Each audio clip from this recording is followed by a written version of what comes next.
योगी आदित्यनाथ के कल 8 साल पूरे हुए। 19 मार्च 2017 को उन्होंने शपथ ली थी और कल उन्होंने 8 साल पूरे किए। आज से समझिए 9वां साल उनका आज से शुरू हुआ है कि 2017 में जब छोड़ कर गए उस उत्तर प्रदेश को अखिलेश यादव, तो उस समय उत्तर प्रदेश की जो इकोनॉमी थी, अर्थव्यवस्था थी, उसका आकार 12.75 लाख करोड़ रुपए था मनी। और अब की जो अभी 8वें साल का जो बजट दिया है योगी आदित्यनाथ ने, वो 8,08,000 करोड़ रुपए का है। तो इनसे समझिए कि लगभग 2.5 गुने से ज्यादा। और आपको ताजुब होगा मनीष जी कि हम 21वीं सदी की बात कर रहा हूँ, मैं बार बार याद दिला रहा हूँ, और अखिलेश यादव का मुंह काला हो जाएगा इस सच्चाई से। मोदी के बाद योगी मैजिक, ये देश देख रहा है योगी का मैजिक। योगी आदित्यनाथ के 8 साल हो गए और आप कह रहे हैं कि 8 साल 60 साल पर भारी है। हाँ, बिल्कुल भारी है। और पहले जरा आज योगी आदित्यनाथ के कल 8 साल पूरे हुए। 19 मार्च 2017 को उन्होंने शपथ ली थी और कल उन्होंने 8 साल पूरे किए। आज से समझिए 9वां साल उनका आज से शुरू हुआ है। तो 8 साल में मैं क्यों कह रहा हूँ कि 8 साल में उन्होंने 60 साल का, बल्कि मुझे गलत लिख दिया, उसको 80 साल लिखना चाहिए। जरा गौर करिए मनीष जी, उनका वीडियो दोनों सुन लीजिए, इसके बाद आपको समझ में आ जाएगा जो बात मैं कह रहा हूँ क्यों कह रहा हूँ। कि वास्तव में योगी आदित्यनाथ ने इन 8 सालों के अंदर एक अद्भुत इतिहास रचा है उत्तर प्रदेश के अंदर। गुंडे बदमाशों को छोड़ दीजिए, जो विकास की बात कर रहा हूं उसको जरा समझिए। उत्तर प्रदेश ने इन्वेस्टमेंट के लिए अपनी पॉलिसीज बनाई है। हमने 33 अपनी सेक्टोरियल पॉलिसीज बना करके और निवेश को हम आमंत्रित कर रहे हैं। मुझे एक बात बताइए, जो सो कॉल्ड सेकुलर थे, 2000 से लेकर के और 2017 तक यूपी के अंदर कुल एफडीआई जो आई थी वो आई थी मात्र 3,000 करोड़ रुपए की, और 2017 से लेकर के अब तक जो एफडीआई है वो आई है 30,000 करोड़ रुपए से अधिक की। आप मुझे बताइए, 17 साल में जितना आया था उससे 10 गुना हम 7 साल में लेकर के आ गए। उत्तर प्रदेश ने इन्वेस्टमेंट के लिए अपनी पॉलिसीज बनाई है। हमने नया अवसर आया है उत्तर प्रदेश के लिए कि हम उत्तर प्रदेश को भी देश की नंबर 1 की अर्थव्यवस्था बना सकते हैं। पहले 17 के पहले 7वीं अर्थव्यवस्था होती थी, आज नंबर 2 की है। और तेजी के साथ, जिस तेजी के साथ उत्तर प्रदेश आगे बढ़ रहा है, उसमें नंबर 1 की अर्थव्यवस्था बनने में नहीं लगने वाली है। बस आप सभी नौजवानों को खड़ा होना होगा, और इसी के लिए आज हम सब आपके बीच आए हैं। गोंडा के पास आज नए अवसर आए हैं। याद रखना, उत्तर प्रदेश सरकार की पर्यटन नीति के अंतर्गत मुख्यमंत्री पर्यटन संवर्धन स्कीम हर जनपद की, हर विधानसभा क्षेत्र में किसी एक स्थल के सुंदरीकरण की, पर्यटन स्थल के सुंदरीकरण की कार्य योजना को भी सरकार ने आगे बढ़ाया है। आपने पर्यटन की ताकत को देखा होगा, आस्था की ताकत को आपने महाकुंभ में देखा है। हमें भी स्थानीय स्तर पर उसे आगे बढ़ाने की तैयारी करनी चाहिए। हमारे जनप्रतिनिधि इस दिशा में प्रयास कर रहे हैं। उन्होंने पहले चरण में एक स्थलों का सुंदरीकरण कराया है, कुछ नए स्थलों के लिए भी उनके धनराशि उपलब्ध करवाई है। जब वो चुनौती दे रहे और नंबर 1 कह रहे हैं, तो आपको भूलना नहीं होगा कि वो देश की आर्थिक राजधानी मुंबई वाले राज्य को कह रहे हैं कि चुनौती अब तुम्हें है। हाँ, अन्य चुनौती है मनीष जी, और वो चुनौती भी बताता हूँ। वो चुनौती कायदे से तो नहीं, लेकिन मान लीजिए भी है कि जरा ये जो अखिलेश यादव, ये योगी आदित्यनाथ के 8 साल के कार्य जो कमाल किया है उसको जरा समझ लीजिए। बहुत संक्षेप में बताऊंगा कि 2017 में जब छोड़ कर गए उस उत्तर प्रदेश को अखिलेश यादव, तो उस समय उत्तर प्रदेश की जो इकोनॉमी थी, अर्थव्यवस्था थी, उसका आकार 12.75 लाख करोड़ रुपए था मनीष जी, 12.75 लाख करोड़ रुपए। और जब इन्होंने 2012 में ली थी, मार्च में ही ली थी मायावती से, उस समय उत्तर प्रदेश की इकोनॉमी का जो आकार था वो 7.5 लाख करोड़ था। तो इन्होंने अपने कार्यकाल में 5 साल के कार्यकाल में 5 लाख करोड़ रुपए बढ़ाया था उत्तर प्रदेश के अर्थव्यवस्था में। और आपको मालूम है आज की तारीख में कितनी है क्या है उत्तर प्रदेश की इकोनॉमी? जो ये 12,75,000 करोड़ रुपए दे के गए थे, आज की तारीख में मनीष जी 27.5 लाख करोड़ रुपए है, 27.5 लाख करोड़ रुपए। और ये मार्च 2025 यानी ये जो जिस मार्च में हम लोग बैठे हैं 31 मार्च को जो क्लोजिंग होगी तो 27.5 लाख करोड़, यानी योगी आदित्यनाथ ने 8 साल के अंदर 15 लाख करोड़ रुपए आकार बढ़ाया है इस इकोनॉमी का। तो आप अखिलेश यादव को समझ लीजिए कि क्या तुलना की जा सकती, कोई तुलना हो ही नहीं सकती। और अभी इसको जरा आप इसको समझिए मनीष जी, ये तो अभी एफडीआई तो उन्होंने बात की 10 गुने की, कि इस 27.5 लाख करोड़ में अगले साल 2 साल के अंदर कि जो अभी पिछले साल इन्वेस्टर समिट हुई थी मनीष जी, उस इन्वेस्टर समिट में 34.5 लाख करोड़ रुपए के इन्वेस्टमेंट आने हैं, जो ग्राउंड ब्रेकिंग सेरेमनी शुरू हो गई है। यानी इसके अंदर एक साथ 1.5-2 साल का समय लगेगा और एक साथ जो है 34.5 लाख करोड़ रुपए जुड़ेंगे। तो आप समझ रहे हैं ये इकोनॉमी 2 साल के अंदर ये 72 लाख करोड़ रुपए की होगी। ये अखिलेश यादव गाली बकता है, इनको कोसता है और बताता है सब तबाह हो गया। कोई मुकाबला हो सकता है क्या? कि कहा तुम 12.5 लाख करोड़ रुपए छोड़ के गए थे और 10 साल के अंदर योगी आदित्यनाथ इसको 70-72 लाख करोड़ रुपए की इकोनॉमी यूपी की बनाने जा रहे हैं। तो वो जो आगे महाराष्ट्र की आपने बात की, तो योगी आदित्यनाथ के कोई बहुत बड़ा मुद्दा वो है नहीं, इसको दर्शक समझें। तो ये तो आप पहला चरण है जिसको आप समझ सकते हैं। दूसरे आ जाइए, ये जब गए थे तो इन्होंने 3 लाख करोड़ रुपए का बजट था इनका, लास्ट बजट जो था 2016-17 का। और अब की जो अभी 8वें साल का जो बजट दिया है योगी आदित्यनाथ ने, वो 8,08,000 करोड़ रुपए का है। तो इनसे समझिए कि लगभग 2.5 गुने से ज्यादा ये बजट बढ़ाया है उत्तर प्रदेश सरकार का योगी आदित्यनाथ ने। मैं अभी उनके सबसे बड़े प्लस पॉइंट की तो बात ही नहीं कर रहा, जिसके लिए वो पूरे उत्तर प्रदेश पूरी दुनिया और देश में मशहूर हो गए। बुलडोजर बाबा के नाम से जाना जाता है, माफियाओं को कैसा उन्होंने किया उसको छोड़ दीजिए, उस पर तो अभी आऊंगा बाद में। ये मोटा बता रहा हूँ कि उत्तर प्रदेश की उन्होंने चारों चौमुखी उन्होंने किस्मत बदली है, ये इस बात का प्रतीक है। तो ये तो मैंने पैसे का बताया आपको। मनीष जी जिस समय अखिलेश यादव छोड़ कर गए थे उस समय उत्तर प्रदेश के अंदर कुल जो है एक्सप्रेस वे वो जो थे 467 किलोमीटर एक्सप्रेस वे था। और वो भी कोई अखिलेश यादव नहीं बनवाया था, उसमें से 160 kilometre Mayawati Yamuna express way बनवा के गई थी। उसमें बाद में इन्होंने आके उसका उद्घाटन करके अपनी फोटो लगा ली थी, मायावती के नाम भी इन्होंने हटा दिया क्योंकि सरकार बनने के 10-5 दिन के अंदर उसका उद्घाटन हुआ था। वो चुनावी आचार संहिता की वजह से मायावती उसका उद्घाटन नहीं कर पाई थी, तो बाद में आके इसने उद्घाटन किया तो मायावती का नाम ही गायब कर दिया। लेकिन फिलहाल 302 किलोमीटर का जो आगरा का एक्सप्रेस वे है उसको लेके आज तक आप देखते हो हर बात में ढोल पीटता है। आज की तारीख में उत्तर प्रदेश के अंदर 2,500 किलोमीटर एक्सप्रेस वे, यानी मार्च के अंदर अभी गंगा एक्सप्रेस वे पूरा होने जा रहा है महीने 2 महीने के अंदर, और बाकी कुल मिला के जो छोटे मोटे कंप्लीट होने जा रहे हैं। तो 8 साल के अंदर 2,500 किलोमीटर एक्सप्रेस वे। तो इनके 10 साल में मायावती के 5 साल और 5 साल अखिलेश यादव के, तो ये इन्होंने बनाए थे 467 और आज की तारीख में 2,500 किलोमीटर एक्सप्रेस वे। तो ये योगी आदित्यनाथ का विकास का दृष्टिकोण है और विकास के संबंध में उनकी कार्यशैली है। ये इनसे कई गुना ज्यादा। तो जो अब एफडीआई के संबंध में उन्होंने कहा था कि 2017 से 3,000 करोड़ और मेरे समय में एफडीआई 30,000 करोड़, तो 10 गुना ज्यादा। तो मैंने कहा ना 8 का 10 गुना, तो 80 साल का काम उन्होंने किया जितना ये जैसे काम ये लोग कर रहे थे। इसके अलावा मनीष जी जरा गरीब गुरबे की बात कर ले, कि मैं शायद पहले भी एक बार बता चुका हूं कि उत्तर प्रदेश में 3 करोड़ 34 लाख घर थे।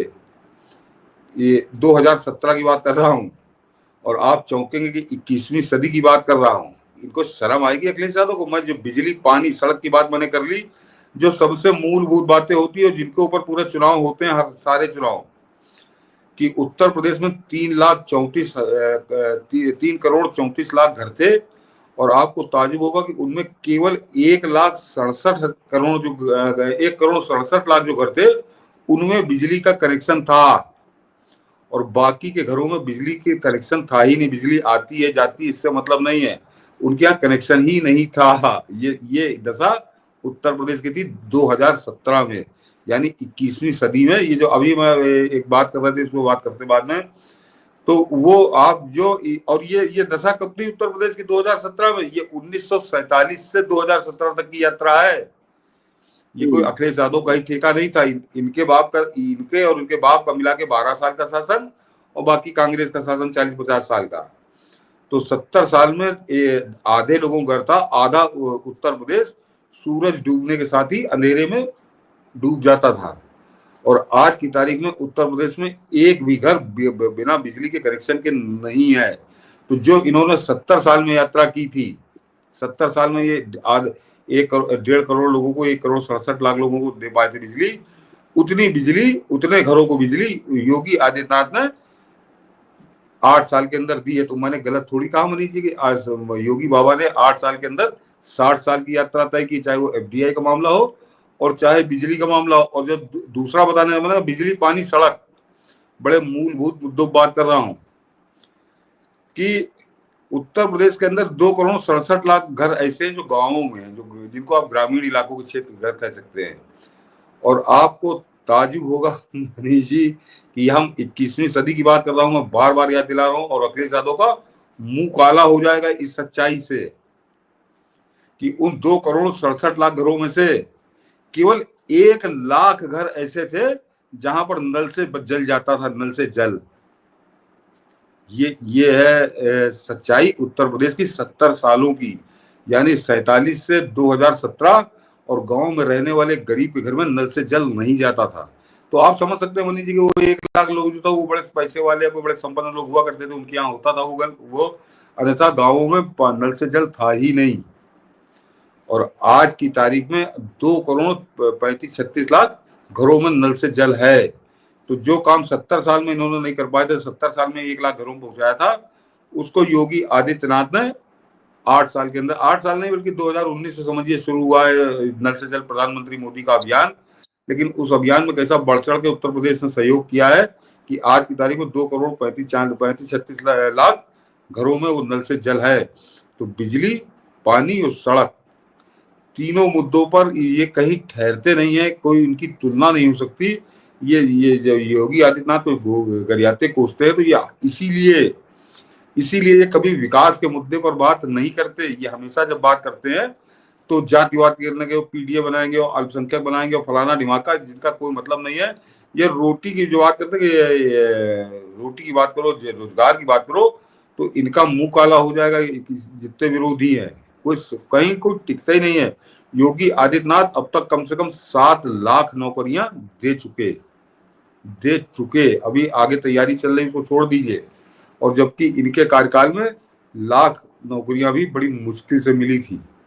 तो ये है योगी आदित्यनाथ का विकास का मॉडल। और अब आता हूं कानून व्यवस्था पर। तो उत्तर प्रदेश के अंदर कैसा जंगल राज सौंप कर गए थे अखिलेश यादव।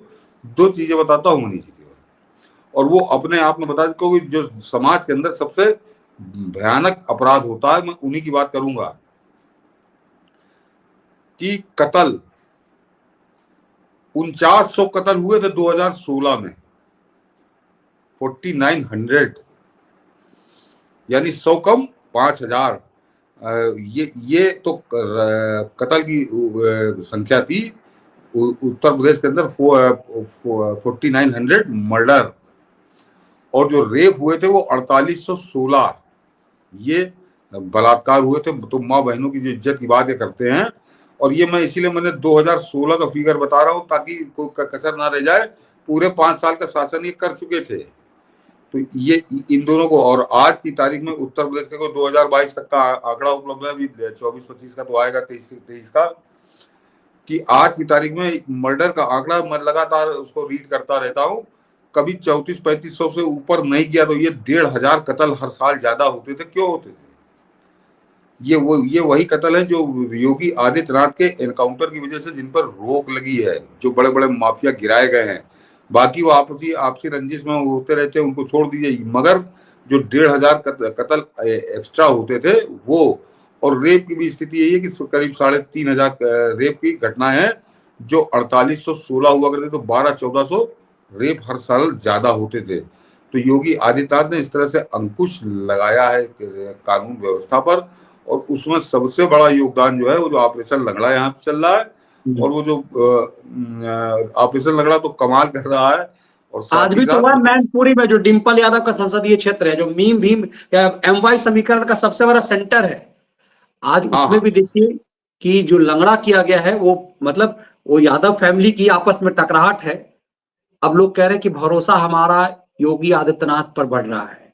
इनको इस समझ में नहीं आ रहा कि जमीन कैसे खिसक गई। जो 37 सीट पा करके फुदक रहे थे, ये करहल समेत हर जगह पर इनकी जो स्थिति हुई है, ये समझ नहीं पा रहे हैं कि क्या हो रहा मैंने है। 37 सीटों का एक स्पष्टीकरण आज मैं दे दूं, और बड़ा साफ है, हर दर्शक बड़े आसानी से उसको समझ जाएगा कि वो एक धोखा था और उस धोखे में जनता फंसी, लेकिन उसका कैसा प्रायश्चित जनता के मन में चल रहा है। और अभी तो केवल एक जगह के चुनाव में याद दिला देता हूं कि जो अयोध्या के फर्जी राजा जो मिल्कीपुर का जो चुनाव हुआ है, वो मिल्कीपुर अच्छे से समझ लीजिए, को भाजपा का गढ़ कतई नहीं रहा है।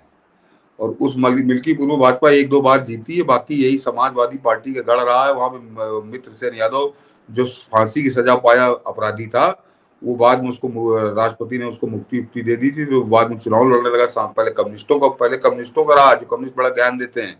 बाद में अखिलेश मुलायम सिंह यादव गोद में बैठ गया आकर, उसका वो गढ़ हुआ करता था, यादव बाहुल्य सीट हुआ करती थी, और वहां पर समाजवादी पार्टी 60,000 वोटों से हारी है मिल्कीपुर में। तो ये समझ लीजिए कि विधानसभा, जनता, वो भी विधानसभा 60,000 से ये विधानसभा 60,000 वोटों से अवधेश प्रसाद ने जीता है। नहीं ये जीता। लोकसभा का चुनाव 60,000 वोटों से नहीं जीता है, कम वोटों से जीता है। और ये कैसा नाच रहे थे, तो अकेले एक विधानसभा में 60,000। तो ये केवल बनी जी 2 कारण हैं। एक तो जिन्होंने भगवान राम को अपमानित करना शुरू किया, अयोध्या को अपमानित करना शुरू किया, उसका दंड। और दूसरे लोगों को मन में एक प्रायश्चित का भाव था कि हमसे गलती हो गई, उस गलती का सुधार। तो आप इससे समझ लीजिए कि अगला चुनाव जब भी होगा, तो ये जो प्रायश्चित की भावना है ना, ये बड़ी प्रबल आपको नजर आएगी। बड़े भयानक परिणाम आएंगे समाजवादी पार्टी के लिए। इनकी अभी समझ में आ नहीं रहा है, परिणाम के बाद इनकी समझ में आएगा। बिल्कुल। और अभी सही मायने में तो कहिए तो ठीक ढंग से अयोध्या का, काशी का, और अभी तो प्रयागराज का असली आंकड़ा आया नहीं है कि किस तरह से उत्तर प्रदेश में कायाकल्प जो है वो हो गया। मैंने इसीलिए आपको थोड़ा सा बिल्कुल डिटेल बताया, को बहुत लंबी हो जाएगी कहानी, कि ये केवल ये तथ्य आपको ये बता रहे हैं कि ये योगी आदित्यनाथ को जिस तरह से पेंट करना चाहते हैं, ये तो बट्टों के कट्टों को नारा कर देंगे, ये हिंदू मुसलमान कर देंगे, ये संभल कर देंगे, ये फलाना कर देंगे, ढिमाका कर देंगे, ये नहीं है। योगी आदित्यनाथ गजब का विकास कार्य भी कर रहा है। और ये आप समझिए, उन्होंने बताई कि उत्तर प्रदेश जो 7वें नंबर पर रहता था, वो भी इकोनॉमी में साइज बड़ा है, उसको आज वो दूसरे नंबर पर ले आए हैं। और मेरे ख्याल से बस 1-2 साल की बात है, और वो उत्तर प्रदेश नंबर 1 पर होगा इकोनॉमी के मामले में भी। और ये एक चीज में तो नंबर 1 पे वो ले ही आए हैं, और वो है उत्तर प्रदेश का बजट। इतना बड़ा बजट वित्तीय वर्ष 2025-26 हिंदुस्तान में अकेला बजट है उत्तर प्रदेश का, जो इतना बड़ा है, 8,08,000 करोड़ का। ये महाराष्ट्र का भी नहीं है, तमिलनाडु का तो छोड़ ही दीजिए। तो ये योगी आदित्यनाथ को उनका कोई गलत है। तो ये जो एक उनकी छवि बनाई जा रही है, कहते कट्टरवादी नेता कट्टर बातें करता है, फलाना निवाका, ऐसा नहीं है। वो आम आदमी का कैसा ध्यान रखते हैं। मैंने बताया आधा उत्तर प्रदेश अंधेरे में डूब जाता था, आज हर घर में बल्ब जलता है। और इसी तरह के सारे आंकड़े, चाहे वो गैस सिलेंडर वाले हो, चाहे वो सौभाग्य योजना, ये मेरे ख्याल से, हाँ, गैस सिलेंडर का हो, सौभाग्य योजना हो, उज्ज्वला योजना हो, शौचालय वाली हो, सब कुछ, सबसे सारी योजनाओं में उत्तर प्रदेश नंबर 1 पे खड़ा है। तो बिल्कुल। और ये एक इसका आधार, ये भरोसा है कि उत्तर प्रदेश में सेफ है। हर व्यवसायी को लगता है कि यहाँ पर हम सेफ हैं, हमें लूटा नहीं जाएगा, हमारा वो लालू के और मुलायम के दौर की तरह एनकाउंटर नहीं हो जाएगा, मतलब हमें एनकाउंटर मार नहीं दिया जाएगा, हमें एक्सटॉर्शन के लिए धमकाया नहीं जाएगा। वो जो भरोसा आम जन और व्यापारियों का, मुझे लगता है कि एक आधार वही है। बिल्कुल एकदम। ये तो आदमी निश्चिंत है कि अब वो गैंग जो पहले संगठित अपराध हुआ करता था कि उठा लिया, अपहरण कर लिया, उससे वसूली हो रही है। यूपी का भी वही हाल था जो मनीष जी बिहार का बता रहे हैं। वो बिल्कुल खत्म है। और इसी का कारण है कि ये आंकड़े हैं और इकोनॉमिक मामले में सबसे ऊपर जा रहा है उत्तर प्रदेश। और साथ ही साथ इस बात को सोचने की, जब योगी आदित्यनाथ कहते हैं ना बटोगे तो कटोगे, तो पूरा उत्तर प्रदेश कहता है कि बिल्कुल ठीक कह रहे हैं, क्योंकि वो जानता है कि हमारा हर तरफ से ख्याल रखते हैं, खाली बातें नहीं करते। जैसे आजकल महाराष्ट्र में कहा ना मनीष जी, बातों की बंदूक से बयानों की गोलियां धनाधन बरस रही हैं, लेकिन कोई परिणाम नजर नहीं आ रहा। तो वो योगी आदित्यनाथ का ये समझ लीजिए कि वो पहले करते हैं, उसके बाद वो बात बोलते हैं। और उसका एक नमूना आप है कि उन्होंने कहा था मिट्टी में मिला दूंगा, तो पूरे उत्तर प्रदेश के माफिया मिट्टी में कैसे मिले ये पूरा देश जानता है। बिल्कुल, कि योगी की नकल करने के लिए योगी की तरह अकल भी चाहिए और उतना गट्स चाहिए। उतने गट्स की उम्मीद तो किसी से कर नहीं सकते आप, लेकिन अपनी लकीर लंबी करने के लिए कम से कम थोड़ा और कड़वा बोल दूं मनीष जी, कि योगी आदित्यनाथ की कोई पत्नी नहीं है जो अमिताभ बच्चन और शाहरुख खान के साथ डांस करती हो। बस बस इशारे ही इशारे में आपने बहुत कुछ कह दिया।